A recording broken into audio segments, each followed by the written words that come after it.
BNP হচ্ছে একমাত্র দল যা বাংলাদেশকে রক্ষা করতে পারে। আজকে এখানে পিআর পদ্ধতি আনার কথা বলা হচ্ছে, হুমকি দেওয়া হচ্ছে যে পিআর না হলে নির্বাচন করতে দেওয়া হবে না।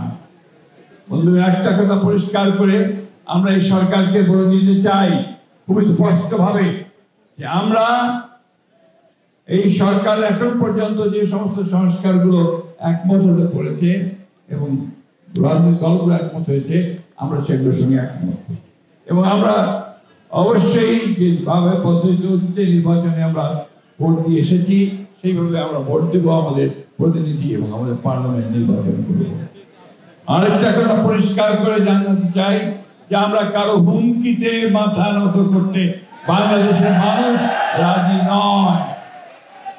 আপনারা নিশ্চয়ই বাংলাদেশে একটা নির্বাচনের মাধ্যমে গণতান্ত্রিক সরকার দেখতে চাচ্ছেন না। তাহলে আজকে আমাদেরকে ঐক্যবদ্ধ হয়ে সেই গণতান্ত্রিক সরকার প্রতিষ্ঠা করবার জন্য আমাদের নেতা জনাব তারেক রহমানের নির্দেশে হাত ধরে আমরা সব ঐক্যবদ্ধ হয়ে আমরা সেই লক্ষ্যে এগিয়ে যাব। ইনশাআল্লাহ নির্বাচনের মধ্য দিয়ে আমরা জনগণের সরকার প্রতিষ্ঠা করে, বিএনপি সরকার প্রতিষ্ঠা করে আমাদের নেতা তারেক রহমানকে আমরা প্রধানমন্ত্রী নির্বাচিত করতে পারবো এবং বিএনপিকে আবার ক্ষমতায় নিয়ে আসতে পারবো। বিএনপি হচ্ছে একমাত্র দল যা বাংলাদেশকে রক্ষা করতে পারে। বন্ধুগণ, বিএনপির জন্ম হয়েছিল এমন একটা সময়ে যখন রাজনৈতিক শূন্যতা বিরাজ করছিল। স্বাধীনতার ঘোষক শহীদ প্রেসিডেন্ট জিয়া রহমান সেটা উপলব্ধি করেই বিএনপি প্রতিষ্ঠা করেছিলেন এবং তিনি বাংলাদেশ জাতিকে একটা নতুন জাতীয়তা দিয়েছিলেন, দর্শন দিয়েছিলেন, বাংলাদেশি জাতীয়তাবাদ। তিনি বাংলাদেশের মানুষের একটা নতুন পথ দেখিয়েছিলেন। অর্থনীতির ক্ষেত্রেই তিনি বাংলাদেশে যে একটা ফ্রি ইকোনমি অর্থাৎ আপনার মুক্তবাজার অর্থনীতির সূচনা করে বাংলাদেশের অর্থনীতিকে এক ধাপে কয়েক উঁচুতে নিয়ে গিয়েছিলেন।